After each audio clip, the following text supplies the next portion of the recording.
అందరికీ నమస్కారం. ఈరోజు 'మహల్‌లో కోకిల' కథకు కొనసాగింపు భాగం తెలుసుకుందాము. ఈ నవల రచయిత ప్రముఖ డైరెక్టర్ వంశీ గారు. దేవదాస్, కోకిల బయటి పనులు, ఇంటి వ్యవహారాలు చూస్తుంటే రమణకుమారి ఆమెని అంటుకునే ఉంటూ ఆమె ఆరోగ్యం చెడిపోకుండా చూసుకుంటుంటే రాత్రనక పగలనక శ్రమిస్తుంది కోకిల ఒక యంత్రంలా. ఆమెకిప్పుడు నిజంగా ఆనందంగా ఉంది. ఆలోచించే పని లేదు. ఉంటే తన బదులు దేవదాస్ ఆలోచిస్తున్నాడు. జ్ఞాపకాల చేత తరమబడేంత తీరిక లేదు. పరుగులాంటి జీవితం. నిద్ర కోసం తప్ప రోజులో ఎక్కడా ఆగడం లేదు. ఆమె రెండో చిత్రం కూడా విజయవంతం కావడంతో ఇక ఊళ్ళో ఏ తారకి లేనన్ని సినిమాలు బిజీ. ప్రసాద్ స్టూడియో డబ్బింగ్ థియేటర్లో డబ్బింగ్ చెబుతుంటే వచ్చాడు దేవదాస్.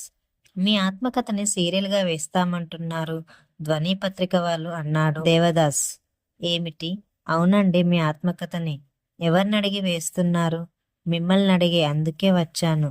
నేను ఒప్పుకోను. నా ఆత్మకథని ఎవరికీ చెప్పను. నాకు చరిత్ర లేదు. నేనొక చరిత్రహీనురాల్ని. దయచేసి వెళ్ళు. చాన్నాళ్ల తర్వాత విలవిల్లాడుతూ ఆర్తితో అంది కోకిల. అతనొచ్చి ఆమె మనసును మళ్ళీ అల్లకల్లోలం చేసేశాడు. డైరెక్టర్లు, అసిస్టెంట్లు, థియేటర్లో సౌండ్ ఇంజనీరు, ప్రశాంతంగా ఉండే ఆమె అలా ఎందుకు అరుస్తుందో అర్థం కాక చూస్తున్నారు విడ్డూరంగా. దేవదాస్ వెళ్ళిపోయాడు. మరుసటి వారం ధ్వని పత్రికలో ప్రముఖ తార కోకిల ఆత్మకథని త్వరలో సీరియల్గా మీకు అందజేస్తున్నందుకు చాలా సంతోషిస్తున్నాం అని అనౌన్స్మెంట్ చదివిన కోకిల వెంటనే ఫోన్ ఎత్తింది. దేవదాస్ ఆమె చెయ్యి పట్టుకొని ఆపాడు. వాళ్ళెవరు నా కథ వేయడానికి? నిజంగా వేస్తే తుపాకీతో కాల్చేస్తాను, కేసు పెడతాను, దెబ్బతిన్న పులిలా అరిచింది. మీరేం చేసినా వాళ్లకు లెక్క ఉండదు. ఆ పత్రిక ఎడిటరు, రిపోర్టర్సు చాలాసార్లు జైలుకెళ్లారు. ఆర్టిస్టులతో దెబ్బలు కూడా తిన్నారు. అది వాళ్ళకి అలవాటే. నువ్వేమిటి వాళ్ళని సపోర్ట్ చేసి మాట్లాడుతున్నావు? నేను సపోర్ట్ చేయడం లేదు. వాళ్ళ లక్షణాలు నాకు తెలుసు గనక చెబుతున్నాను. వీళ్ళకసలేం తెలుసునని వేస్తున్నారు నా కథ. వాళ్ళకి కొంత తెలుసు. తక్కింది ఊహాగానం చేస్తారు. ఆ కొంత ఎలా తెలుసని అడుగుతున్నాను. నేను చెప్పాను. గాలి స్తంభించిన మైదానంలో ఊపిరాడని లేత పావురంలా హాలంతా కల తిరుగుతున్న కోకిల ఒక్కసారి ఆగిపోయింది. నువ్వు చెప్పావా? అవును, నాకెలా తెలుసని మీరు అడుగుతారు. ఒకలా తెలుసు. అది తర్వాత చెప్తాను. ఆ వివరాలు కొన్ని పరిస్థితిలో వాళ్ళ చీఫ్ రిపోర్టర్కి చెప్పాను. ఆ రాస్కల్ ఇలా మోసం చేస్తాడనుకోలేదు. తల వంచుకొని జవాబు చెప్పాడు దేవదాస్. కొన్ని క్షణాలు ఆమె ముఖంలో ఏ కాంతి లేదు. ఆమె దృష్టి, ఆలోచనలు ఎటో ఉన్నాయి. ఆమె ముఖంలో దైన్యం తొంగి చూస్తుంది. దిక్కులేని అనాథలా, శోకమూర్తిలా విలవిల్లాడిపోతుందామె. దేవదాస్ మోసగాళ్ళని కొన్నాళ్ళు, తర్వాత కాకపోయినా కొన్నాళ్ళకి గుర్తించి వాళ్ళ బారి నుంచి తప్పుకోవచ్చు. కాని నువ్వు నా పక్కనే ఉంటూ నన్ను మోసం చేస్తున్న మోసగాడివైన ఆత్మీయుడివి. నీ నుంచి నన్ను ఆ భగవంతుడు రక్షించాలి. ఏ దిక్కులేని అనాథని. అందుకే మీరిలా హింసిస్తున్నారు, శిక్షిస్తున్నారు. మొట్టమొదటిసారిగా కన్నీరు కారుస్తూ అంది కోకిల. ఆమె కన్నీటిని చూసిన దేవదాస్ చలించిపోయాడు. Sorry madam, extremely sorry. మీరు నన్ను ఏమనుకున్నా బాధ లేదు. నేనేది ఆశించి చేయడం లేదన్నది నాకు బాగా తెలుసు. కానీ మీ చరిత్ర ఏమిటో తెలుసుకోవాలనే తిల్తో నేనే వెధవ పనులు చేశాను. అన్వేషణ అనేది నాలో పుట్టుక నుండి పుట్టిన వెధవ లక్షణం. ఒక ముడివడని సమస్య ఎలాగైనా విప్పాలి. ఆ సమస్య మరీ ముళ్ళు పడి క్లిష్టంగా తయారైతే నాకు పిచ్చెక్కుతుంది. వెతకడం ప్రారంభిస్తాను. ఇలా నేను చాలా పనులు చేశాను. చాలా తార్ల రహస్యాన్ని చూసి అదే పత్రికలో రాశాను. ఇదే పాపమైతే, ఇదే మోసమైతే, ఈ మోసం తప్ప మరేది ఇంకేది చేయలేదు నేను అని వేగంగా అక్కడి నుంచి వెళ్ళిపోయాడు. హలో దేవదాస్, రారా, నవ్వుతూ ఆహ్వానించాడు తిలక్. నువ్వింత మోసగాడవనుకోలేదు, అసహ్యంగా చూస్తూ అన్నాడు దేవదాస్. సారీ దేవదాస్, మా ఎడిటర్కి ఐడియా ఫోన్లో చెబితే అతను వెంటనే వెయ్యాలి అన్నాడు ఆవేశంగా. నేను నీతో మాట్లాడిందంతా చెప్పి అతను త్వరలో సేకరిస్తాడని చెప్పాను. అయినా మా ఎడిటర్ లెక్క చేయలేదు. వాటినన్నింటిని నమ్ముకోవడం దండగా. ఈలోపు ఈ ఐడియా బయటికి పొక్కిందంటే మరో పత్రిక కొట్టేయవచ్చు. కాబట్టి వెంటనే దొరికిన ఆధారాలతో రాసేయమని, అనౌన్స్మెంట్ ఇమ్మని ఆర్డర్ వేశాడు. జరిగింది చెప్పాడు తిలక్. ఆమె కేసు వేస్తుందంట అన్న దేవదాస్ మాటకు నవ్వేసి, తిలక్, దీనికి నేను భయపడ్డాను. మా ఎడిటర్ ఏమాత్రం భయపడని నీకు తెలుసు. అతనికి చాలా ఇన్ఫ్లుయెన్స్ ఉంది. అందుకే ప్రతిక్షణం రిస్క్ చేయాల్సిన ఇలాంటి మ్యాగజైన్ను నడపగలుగుతున్నాడు అనేసరికి దేవదాస్ నీరసపడిపోయాడు. మీ ఆలోచన మారదా? కోపాన్ని పళ్ళ మధ్య బిగించుకున్నాడు. మారదు దేవదాస్. నేను ఈ ఉద్యోగానికి రాజీనామా చేసిన కోకిల ఆత్మకథ ప్రచురించి వేస్తుంది మా పత్రిక. ఎలా రాస్తున్నారు కోకిల కథ? కోపంతో బగ్గుమంటున్నాయి అతని కళ్ళు. వెంకటనారాయణపురం రాజుగారి ఉంపుడుగత్తె కూతురు కోకిల ఆస్తి కోసం రాజుగారి కొడుకు చందర్ను చంపేసింది. ఇలా బిగించేస్తున్నాం అనేసరికి దేవదాస్లో రాక్షసుడు ఆవహించాడు. తిలక్ కాలర్ పట్టుకొని యూ ఇడియట్ అని ఫిడెల్మని కొట్టి బయటకొచ్చేశాడు రెప్పుతూ. లేదండి, వాళ్ళు మీ ఆత్మకథని వేసేస్తున్నారు. మనమేం చేసినా ప్రయోజనం లేదు. వాళ్ళకి కావాల్సింది తారల తెర మీద విషయాలు కాదు, తెర వెనుక నిగూఢ రహస్యాలు అని దేవదాస్ చెప్పేసరికి చైతన్యం లేకుండా పడిపోయింది కోకిల. దయచేసి మీరు మీ కథను చెప్పేయడం చాలా ఉత్తమం అని నా ఆలోచన. ప్రచురణ ప్రారంభించాక మీరు మానసికంగా చాలా చిత్రవధకి గురవుతారన్నది ఖాయం. ఎందరో మిమ్మల్ని ఎన్నెన్నో ప్రశ్నలు వేసి క్షణం క్షణం వేధిస్తారు. మీరు పిచ్చిదానిలా మారిపోయి వాళ్ళ మీద పడి రక్కుతూ కొన్నాళ్ళకి నిజంగా పిచ్చివాళ్ళైపోతారని నాకు సందేహం. పోలీస్ ఇన్వెస్టిగేషన్ కూడా జరగచ్చు. పోలీస్ ఇన్వెస్టిగేషన్ ఆ మతిలేని దానిలా అడిగింది. అవును, వాళ్ళు మీ ఆత్మకథని ఎలా ప్రారంభిస్తున్నారో కూడా చెప్పాడు. మీరు వెంకటనారాయణపురం రాజుగారి ఉంపుడుగత్తె కూతురని, చందర్ అనే రాజుగారి పెద్ద కొడుకును మీరే చంపారని.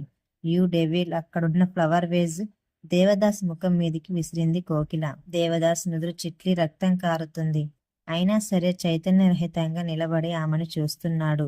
అరుస్తూ చెలరేగిపోతుంటే ఆమె బయట జారిపోయింది నేల మీదికి. అరచి అరచి వెక్కి వెక్కి ఏడుస్తుంటే ఆమె గుండెలు పొట్ట ఎగిసెగిసి పడుతున్నాయి. దేవదాస్ వంగి ఆమె పైట తీసి మీద వేయబోతుంటే విసిరిగొట్టి చెండ్రనిప్పుల సెగల్లాంటి చూపులతో శపించింది. మనుషులు మోసం చేస్తారని తెలుసు కానీ ఇలా తీయగా మోసం చేసి తీయటి విషయం పానీయం అని ఇచ్చి హింసిస్తారని ఆమెకు తెలియదు. దయతో మద్రాస్ వచ్చాక ఆమె జీవితంలో తారసపడ్డ వాళ్ళంతా గుర్తున్నారు.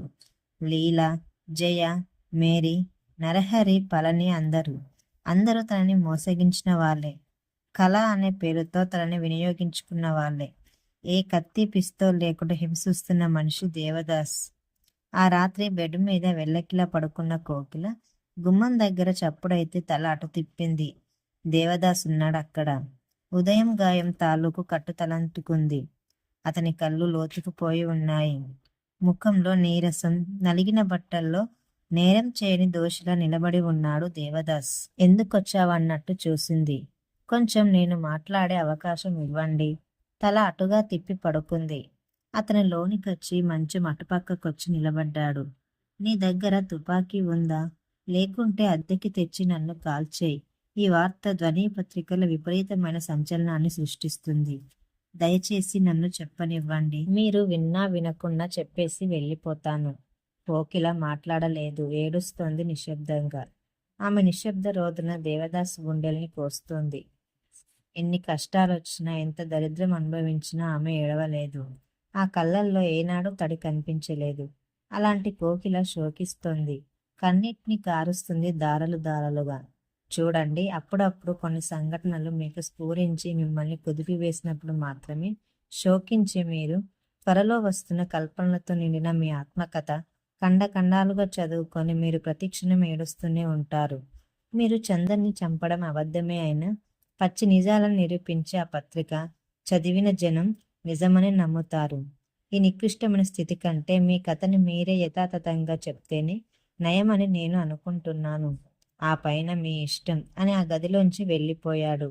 కింద హాల్లో పంజరాల దగ్గర నిలబడ్డ రమణకుమారి విసురుగా వెళ్తున్న దేవదాసును ఆపింది. ఏమిటి అని అడిగాడు. ప్రశాంతంగా సాగుతున్న ఆమె జీవితం అల్లకల్లోలం చేస్తున్నారు మీరు. ఆమె శోకాన్ని నేను చూడలేకపోతున్నాను. దయచేసి ఆమెకి ప్రశాంతత చేకూర్చండి దేవదాసు గారు. లేకుంటే ఏదో ఒక రోజు ఉదయం ఆమెను లేపడానికి వెళ్ళినప్పుడు చచ్చిపడుంటుంది మంచం మీద. ఆమె శ్రేయోభిలాషిగా చాలా బాగా చెప్పారు రమణ. కానీ నేను మోసగాన్ని. రహస్యాన్ని వెలికి తీయాలనే తపన గల నేను ఆమె దృష్టిలో మోసగాన్ని. ఆమె చాలా ఆలస్యంగా తెలుసుకున్నారు. కానీ నా దృష్టిలో కూడా నేను నిజంగా మోసగాన్ని. ఈ ఒక్క విషయంలో మాత్రం అని చెప్పేసి వెళ్ళిపోయాడు దేవదాస్. ఇవన్నీ చదవద్దు, ఆమెకి శాంతి చేకూర్చండి. మోసగాన్ని ఆమె నమ్మదు. అయినా నేను చేసేది చేస్తాను. దానివల్ల ఆమెకి అదే జరుగుతుంది అని అన్నాడు. మర్నాడు ఉదయం రమణ కుమార్తో కబురొచ్చింది దేవదాస్కి. వెళ్ళాడు. చాలా రాత్రులు నిద్రలేమితో, నలిగిన బట్టలతో పీక్కుపోయినట్టు ఏమీ లేదు కోకిల. స్నానం చేసి తెల్ల ఆర్గండి చీర కట్టుకొని జుట్టు విరబోసుకొని చాలా ఫ్రెష్గా ఉందామె. రా దేవదాస్ అంది. ఆ ఆహ్వానంలో వ్యంగ్యం లేదు, కోపము లేదు. రమణ కాఫీ పట్రా దేవదాస్కి. సాఫీగా అంది కూర్చున్న అతన్ని చూసి. కబురు చేశారట? అవును, నా కథ చెబుదామని. రాత్రంతా ఆలోచించాను. నా కథ చెప్పాలని నిర్ణయించుకున్నాను. ఈ రాత్రికి నువ్వు కాగితాలతో వస్తావో, టేప్ రికార్డర్ తెస్తావో తీసుకురా. రాత్రి నుంచి వెలుగొచ్చేసరికి నా కథని నీకు చెబుతాను. దాన్ని నేను చెప్పింది చెప్పినట్టు రాసి ఆ పత్రికలో వేయించు. ఒక ఒంటరి స్త్రీ ఆర్ధనాదాన్ని కోరే ఆ పత్రికలో ప్రచురించు అని లోనికి వెళ్ళిపోయింది. కాఫీ వచ్చింది. 2 రోజులు షూటింగ్కి ఆమె రానని ప్రొడ్యూసర్కి ఫోన్లు చేయమంది అంది కప్పందించిన రమణ కుమారితో. ఆ రాత్రి కోకిల ఇంటి డాబా మీద కూర్చున్నారు ఇద్దరు. వెన్నెల, పల్చని గాలి. తెల్లటి చీరలో జుట్టు విరబోసుకొని ఉన్న కోకిల ఈజీ చైర్లో వాలి ఉంది. తెల్లని వెన్నెలో ఆమె కళ్ళు విచిత్రంగా మెరుస్తున్నాయి. ఆమె హృదయం జ్ఞాపకాల వరండా మెట్ల మీద సంచరిస్తుంది. ఎదురుగా దేవదాస్, మధ్యలో టీపై, దాని మీద ఖరీదైన టేప్ రికార్డరు. ఆమె చెప్పేది రికార్డ్ చేసుకోవడానికి సిద్ధంగా ఉన్నాయి. ఆమె చెప్పడం మొదలుపెట్టింది. రికార్డర్ ఆన్ చేసి ఆమె చెప్తున్న కథలో సంఘటనలు తన మెదడులో పేర్చుకుంటున్నాడు దేవదాస్. ఈ కథకు కొనసాగింపుగా మరొక భాగం ఉంటుంది. ఈ కథ కనుక నచ్చినట్లయితే వీడియోని లైక్ చేయండి మరియు నా ఛానల్ని సబ్స్క్రైబ్ చేసుకోండి.